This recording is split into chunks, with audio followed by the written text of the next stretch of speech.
Welcome back to the Content That Grows podcast. Today I'm excited to be joined by Stuart Balcombe. Stuart is the head of growth at Arrows, which is a collaborative customer onboarding tool built for HubSpot, as well as the creator of the popular Steal This Workflow series for the HubSpot community on LinkedIn. He spent the last 8 years helping early stage software companies grow by focusing on understanding customers. And today we are going to be talking about finding ways to win without competing. So with that, Stuart, excited to have you here today. Thanks for joining. Yeah, thanks so much for having me, Nate. I'm excited for this. Yeah, me too. And I know we got a chance to connect briefly in person in September at the HubSpot conference, which was awesome. But Arrows just had a whole, horde of people all over the place chatting with the company and everything. So we didn't get to chat for long because you had a lot of people to connect with. But excited to be able to connect today. Yeah, totally. I'm sure we'll get into that event a little bit as part of this. Yeah, show. Absolutely. So, like we said, chatting today about finding ways to win without competing. It sounds like, a marketer's founder's dream. So maybe to start, just kind of elaborate on what you mean by that. Yeah, I think that the biggest thing, and I think is a constraint that's sort of forced by being we're a small, relatively small 8-person team at Arrows with goals that are,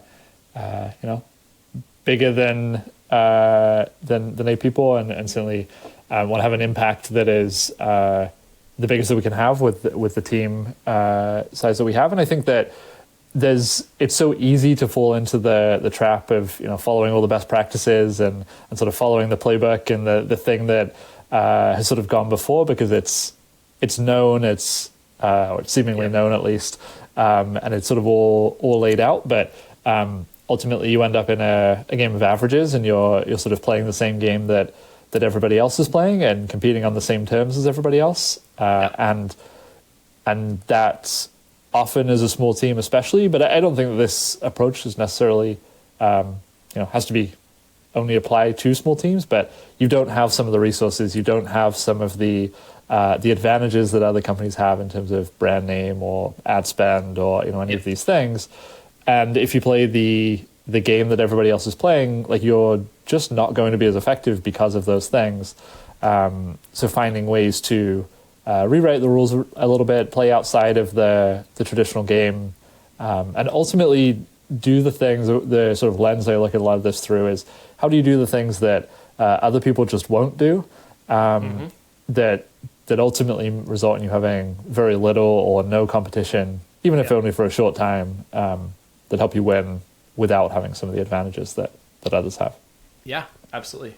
And I'm curious, when you joined Arrows, were you coming in knowing like, okay, this is going to be the way we have to do this, is try to find some ways to do that? Like, did you know that, or was it, I'm going to be, running marketing and growth for a startup, and that's fun, and then kind of having to think on your feet once you're in? Like, what was the situation there?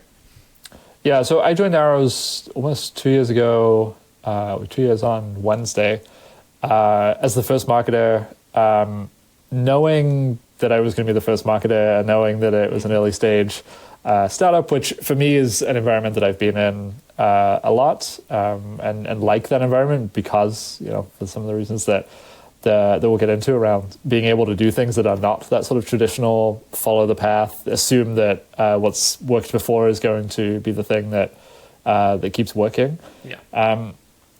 The thing that was encouraging about Arrows to me, I think, is that there were already signs that they were not just following the path, right? They actually, the week before I joined, they launched on Product Hunt, the Startup CEO's Guide to Customer Success, which was a significantly bigger content piece. It was well designed. It was certainly an investment, and not, it was not a sort of set of optimized blog posts or it was written by Sherelle Merriman in large part, who built and scaled programs at sproutsocialbooking.com in onboarding. So it was very subject matter expertise driven, and was not necessarily the same thing that anybody else could go publish. So that was sort of a a good indicator that was going to be being able to do more things like that. Was going to be a path that we could take. Yeah, and yet, and Arrows has taken some funding, but started out long before that as a bootstrapped company, right? Yeah, so I always forget exactly how long Arrows has been around because, it was I think May-ish 2021 when Daniel Benedict raised funding. Arrows has raised 5.3 million to date, I think, in seed. But yes, previously was bootstrapped. Daniel Benedict was sort of exploring other ideas that ultimately became the collaborative onboarding tool that Arrows is today. And I think that it is interesting that I think there's the sort of bootstrapper mindset, not necessarily for marketing specifically, but for, is there a way to make more out of this budget? Is there a way to do things that look at or give us advantages that are different than just spending money on stuff? Yes. Sure, sometimes spending money is a great solution and is the thing that you should go do, but it's not necessarily the first thing that you have to go do. Yeah, exactly. And that's why I was wondering, it's just, I think it feels like those two kind of are very related, to kind of, when companies start out bootstrapped, even if they do raise funding later, I think that they just tend to approach things a little bit more that way and trying to figure out creative solutions or questioning why, just because our competitors are doing it, why does that mean we have to? And so I think that's a cool, healthy foundation for approaching a lot of the investments and stuff. But I guess more practically speaking, how do you actually find these things? And obviously, maybe you don't want to give away everything, but it sounds nice in theory. I guess some people may see, having not done it, to just be like, well, sure, I'd love to win where I don't have to compete. But how do you do that? Do you stumble into it? Do you have a process for identifying stuff? What's that like practically? Yeah, I mean, and to a certain degree, it's a little bit of both. You find things along the way that are opportunities that aren't sort of on the beaten path. But starting from that process of, in order to compete in a space that doesn't have competitors, you have to know, what are the spaces, what are the opportunities, and you have to ultimately find things that other people haven't found or passed over because they didn't think that they were a big enough opportunity. Which actually, there's a lot of gold in that. Is this is a thing that seems like it won't scale, or that the approach to pursuing this channel or pursuing this approach doesn't scale, and that there's often a lot more value there, and especially when you do a lot of those things over time and they compound, you can end up with something that becomes pretty big without starting as something that had to be a big scaled program on day one. Yeah. So for us, that looked a lot. As you mentioned in the intro, so starting with customers and sort of having a deeper understanding of customers is always the starting point. So the story at Arrows is a little interesting because when I joined, Arrows was a standalone product for customer onboarding. So we had some integrations with HubSpot, with Salesforce, but by and large was a standalone tool. Customers came to Arrows, didn't have to use anything else. And then we made the decision in April 2022 to pivot to being a HubSpot specific solution that will likely change down the line. But for now, you can only use Arrows if you use HubSpot. And the starting point there was, well, what are people doing in the HubSpot community or trying to do in the HubSpot community? And of course, building on top of a platform makes it somewhat easier in the sense that you can literally go to community.hubspot.com and there are questions and answers for any number of things. So that was really the starting point for, and I guess even before that, we were talking to existing customers and asking, what are you trying to do but can't find an answer for?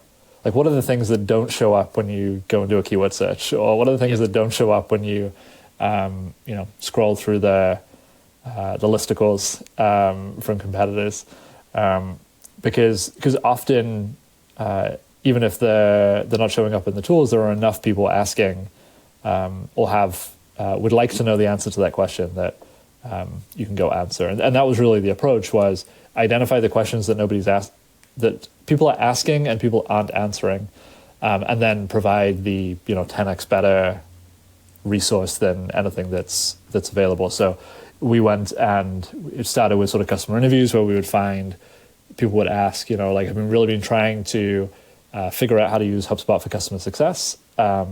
I've searched the community. I can't find anything. So we went and searched the community, and there were people asking and nobody really answering. So we went and wrote, 3,000 word pieces with video and images and all this stuff in the community, and just answered the question in a way that isn't what most would do. Yeah. Because you can make all sorts of arguments against that, right? Yeah. And I know it's you said it's a team of 8 currently. And there are plenty of startups with the marketing team alone being 30, 50, 80 people, So maybe there's not as much, of an approval process and all that stuff. But for some of these things where you find it and it's more than just you have some great LinkedIn posts that really spell out a lot of the details just within that, character limit and everything there. But for some of the bigger things you mentioned, before you joined the, startup CEO guide to success, how does that work to kind of pitch the idea or strategy for some of these areas where you see an opportunity? What's that look like internally? Yeah, I mean, the question is always, it is less about should we make or less about, the investment itself and the expense or the time, or whatever it is, and more so, is this the right investment to be making? So wherever possible, and I sort of jump between product and growth in my career in startups, I often say that I take a very sort of product management type approach to content, because I look at everything as an MVP, everything as a prototype, where the goal is what is the smallest version of this that we can build and ship, and try to sort of validate things that are going to be risky if we want to make a bigger bet here. So maybe a good example is now we have a template library on the website with 60 plus templates, and there's a big written gated guide for all around this topic of how to run customer success in HubSpot. But it started as, we heard this question in customer interviews, I've been trying to find a solution, trying to figure out how to do this, and I can't. We went to the community, started writing answers there, accepted answers, upvotes, comments in the community. And then with that knowledge, I went to LinkedIn and asked LinkedIn basically the same question that had already been sort of asked and validated in the community, and asked if anybody would want a Loom walkthrough of me setting up HubSpot for customer success. And the theme here was that, we knew that people had this problem. We knew that there was this pent up demand, and that both there wasn't an existing solution that was speaking specifically to that problem, but also that the delivery mechanism, the type of content wasn't what people needed in order to solve for the job, right? That people were actually trying to go into their HubSpot account and set stuff up rather than read a blog post about the theory of how it might be possible, how HubSpot is competing in this category of customer success platform. That wasn't the problem. And that posted really well. And the format of that post was basically hey, I'm thinking about doing this. Here are the 5 things it'll cover. Do you want this? And 300 people commented on it saying that they wanted it. And then over the next couple of weeks, I sort of gradually wrote the individual pieces and put them in a Notion doc. And I guess same day, we put up a landing page that was literally hey, this is the LinkedIn post, screenshot of the LinkedIn post. If you want this thing, put in your email address. So we started capturing some of that demand. But the guide itself we actually didn't write as, okay, we did this post, we're going to take 3 months to go away and write this guide and come back. We just sort of continued to co-create that guide with the audience on LinkedIn by posting the pieces of the guide as we were creating them. So what ultimately turned into this big thing on the website that has thousands of signups and, we've done workshops with HubSpot around this topic. We've run, many of our own. It's turned into this big thing, but it started out as just answering a question in the community and then continuing that loop of learn a thing, ship a thing, see if it works, go back and iterate and ship the next thing, which ultimately has been not just better for, it's been great for demand capture and signups, but it's also been made the content itself much, much better because it's actually the thing that people want rather than the thing that we think they want. And I mean, you can see across all our content, which I'm sure we'll tweak at some point, but it's basically all of our content is like Loom recording of screen sharing HubSpot, and the CS guide in HubSpot, which I said like thousands of downloads at this point, is just a Notion doc. There's nothing overly produced about the asset itself. It's just that it's really matching that demand in the market and the solution that we're providing. Yeah, and I love that because I think there's a lot of individuals and teams that just function very differently. Like, I think that there's a lot where you can kind of get caught up in, okay, well, there's a bunch of questions being asked in the community, and I need to figure out what's the right one to like invest in building this really big resource. It's going to be my, my quarterly project or my big rock or whatever, people want to call it.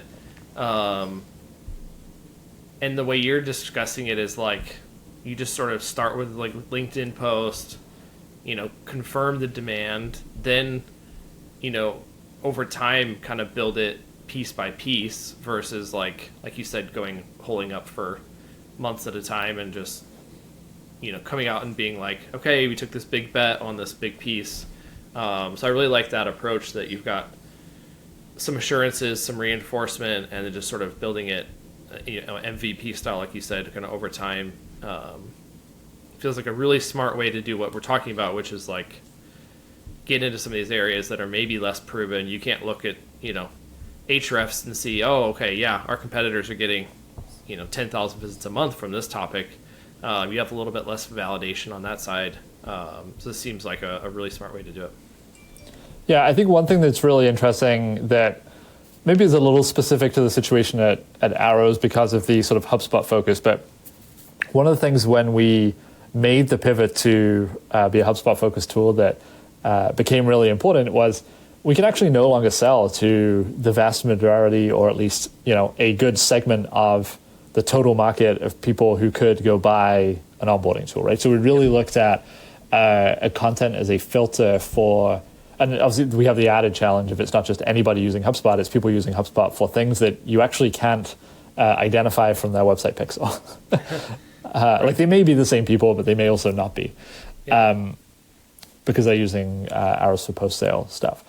And I think that sort of leans into this idea that resonance with a few is much better than, reach and no resonance with many, right? It's sort of, how do you start from sort of the epicenter and like really build true fans, build value in the content that you're creating first, and then figure out how to scale and and get broader distribution of that thing, right? Like now we're at a point where we're sort of starting to, at least for things that we have been doing for a while, like the CS guide has been out, or that concept has been out for 15, 16 months at this point.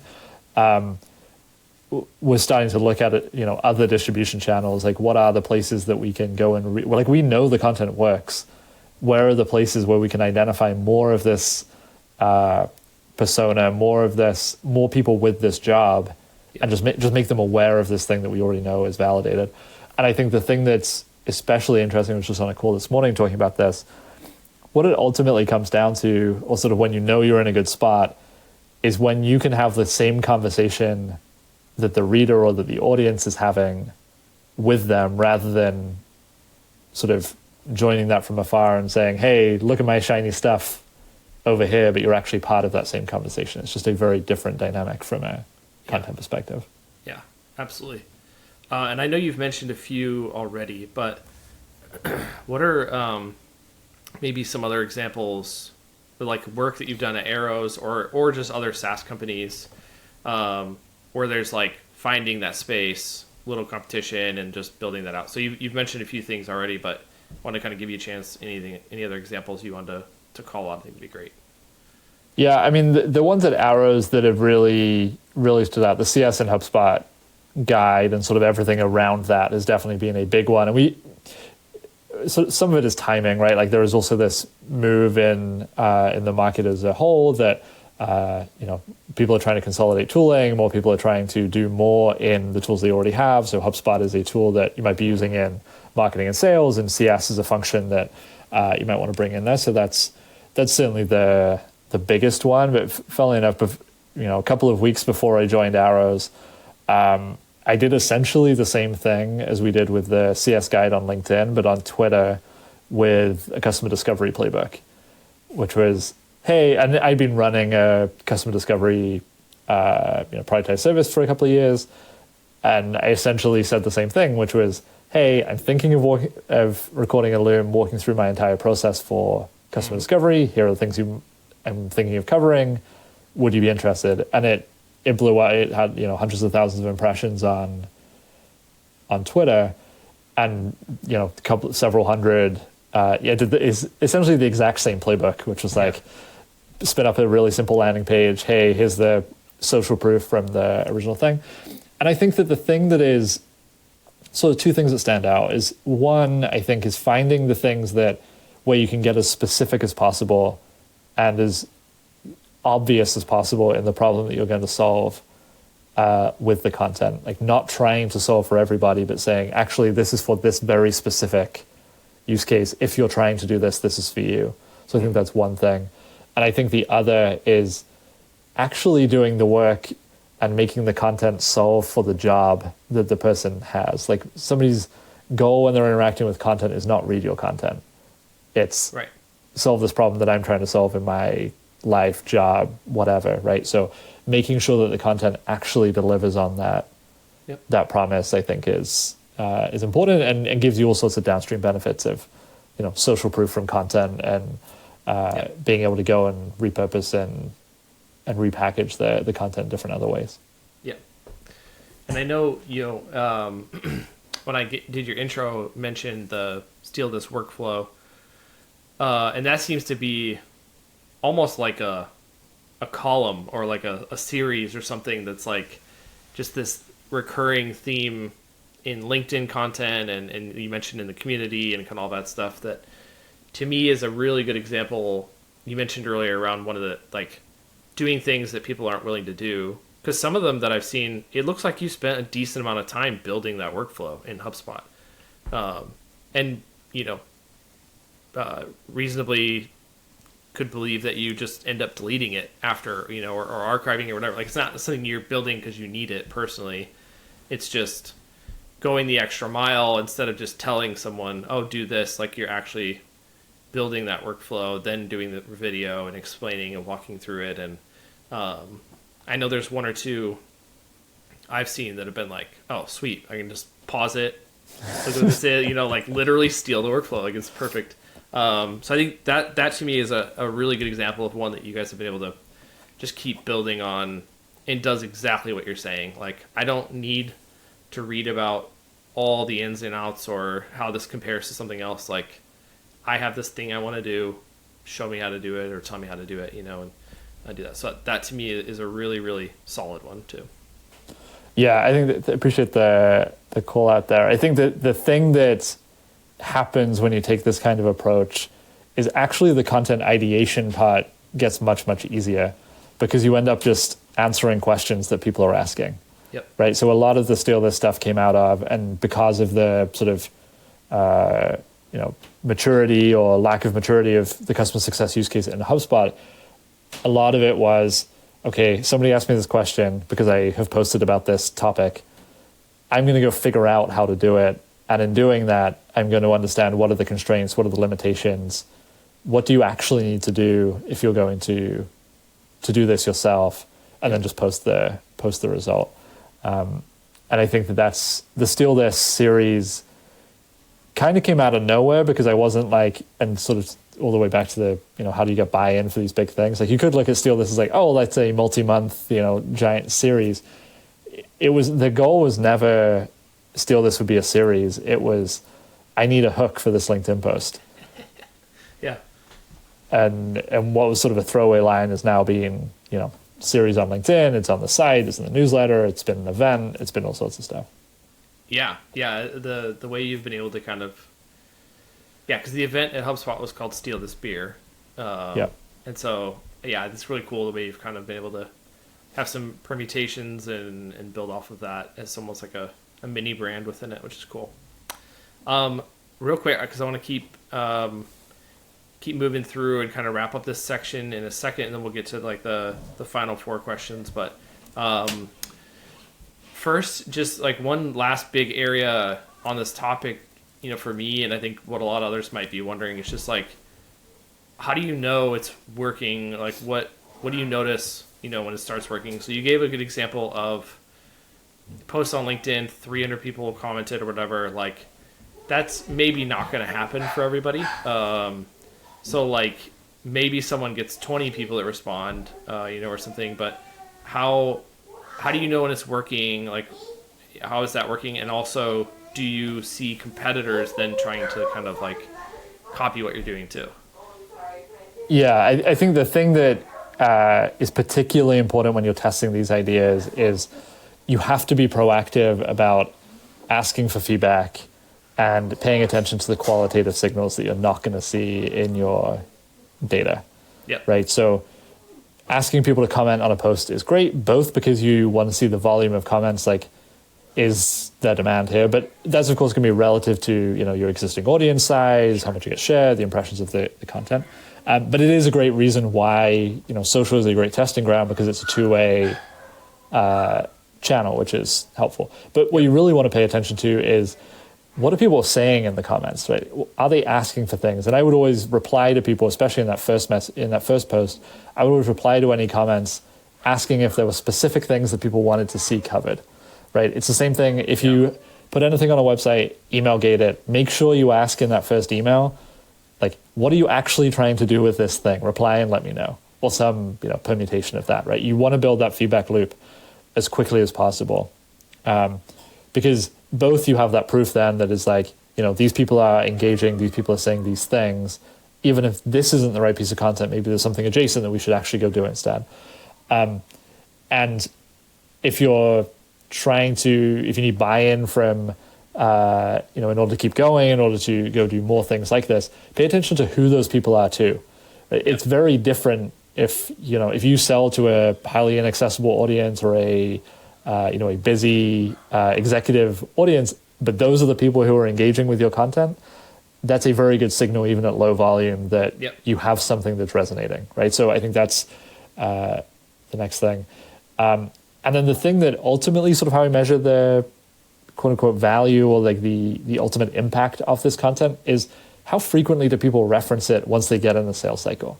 Right? How often are your reps hearing in demos, in email threads, like how often are they hearing, I really love that content, or I went and did this, so I booked this demo, right? And that's the thing that we now hear a lot, which is, I got on this call because I did a deep dive in the YouTube channel and went back through that. Like, and that obviously has 2 advantages. It's sort of validating that your content is driving pipeline, but also typically the people saying that will have a much easier time becoming customers and being successful customers than people who are cold from other channels. Yep, absolutely. And I shouldn't have lumped the questions together, but the second part, have you had any competitors or companies you've noticed that have kind of started to, it's interesting to say, to do marketing tactics or things where they're like, you don't have to compete, but like you may still end up competing. So just kind of curious if you find that you do have some folks creeping in that territory. Not to a degree that we've paid attention to, I guess, would be cool. The reply. I mean, that's certainly, like having a template library is not a particularly unique thing. But I think that the advantage of going the extra mile on content and really creating something that the audience wants is you actually build a little bit of a moat with content, and it actually becomes pretty hard to copy you. Because anybody who's copying it will be obvious that they're copying, and you were there first anyway. Yep. Okay. Love that. So before we move on to the final four questions, anything else you want to just add on the topic before we move on? I mean, I think that the biggest thing is you really have to spend the time, make sure that you know who you're solving for, what problem you're solving, and like making sure that you understand the sort of completeness of the job outside of the keyword, right? Like, what does that actually look like? And does that look like the more nuance you can find, the easier it is to find a space where you can compete without competing, right? Yeah. So I think that's the first thing, and then really leaning into that, building that loop around feedback, and sort of treating a line that I use in copy whenever I post these first things, like, I want to make this the best resource for X on the internet. Yeah. And if you mean that, you have to keep going back and improving it. You have to keep iterating because, like a simple example is like HubSpot is always releasing new stuff, or HubSpot is always changing their UI. Like that's going to be true of just about everything. So making sure you're building that feedback loop and actually following through on iterating is important. Yep. Yeah, I agree. And I think it's worth just reiterating that making it the best thing on the internet does not necessarily mean making it the biggest or most highest word count. It is, the point you're making is like actually understanding their job and what beyond that term, and that's what really makes it the best, is that it just resonates so perfectly with them when they read it or watch video or anything like that. So yeah, it's ultimately how many people took what you created and did something with it is sort of ultimately the measure. Yep. Awesome. Thank you for all of that on that topic. And then we'll just wrap up with the same four questions we ask all of our guests. So real quick, first one, what's a recent success or learning you'd like to share? Yeah, I think I kind of alluded to it a little bit, but I think making sure that you're finding space to go back and replay the hits, go back and find time to evolve the content that you already have. I think it's really easy to see the next shiny object and go create something new, but like often the biggest impact thing is to go back and either add to, extend, update, and sort of make sure that the content that you've already shipped in the library is still solving for the job that you intend it to solve for. Yep. For Arrows, what role does content play in the overall marketing strategy? This is shifting a little, and I'm excited about it. But to date, it has been the marketing strategy. Essentially, it's content is everywhere. It's across all stages of the life cycle. It's and we sort of really try to treat it that way. But 95% at least of pipeline is inbound, and I think we've really been able to build a brand and some sort of authority in our little niche of the ecosystem around the content that we've created. Yep. How does Arrows define success for you and your team? For me, I'm meeting scheduled, essentially qualified pipeline, which is good and bad for content, but ultimately keeps you focused on the things that really move the needle and the things that are impactful for the people that you want to be adding to the pipeline. Yeah. And lastly, what's your least favorite marketing conversation happening on social channels right now, and why? This may be common, but AI and content, specifically around the horrific applications of AI's ability to scale all the stuff that's awful in content.